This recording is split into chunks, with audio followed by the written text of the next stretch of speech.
Chceme predstaviť vynikajúceho človeka, dobrého poslanca mestského zastupiteľstva, člena mestskej rady na funkciu primátora mesta Trnavy.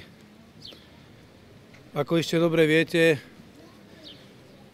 život v Trnave nebol jednoduchý, ale si myslím, že 24 rokov sme tu zanechávali svoj rukopis pri vedení a rozvoji tohto mesta.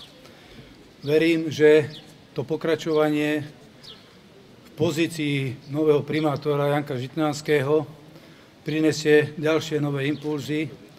Trúfam si na určitú zmenu, ktorá bude potrebná, ale takisto chcem byť ten, čo vyznáva kontinuitu v tomto meste, v tomto úspešnom meste, v tomto meste, ktoré bolo najlepšie hospodáriacim mestom na Slovensku. V tomto si veľmi vážim podporu všetkých koaličných strán. Štefan Bošnák, Vladimír Budko a verím, že Jan Žitňanský reprezentujú kontinuitu i zmenu.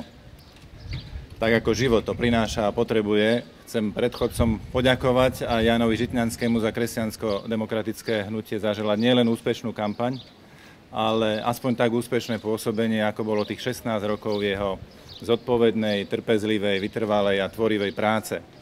Prajem Trnave, aby mala naďalej starostlivého šéfa mesta alebo otca mesta, aby Jan Žitňanský spájal a zároveň mal silný tím, ktorý bude ponúknutý vo forme koalície za poslancov. Janko, všetko dobré, veľa úspechov. Ďakujem.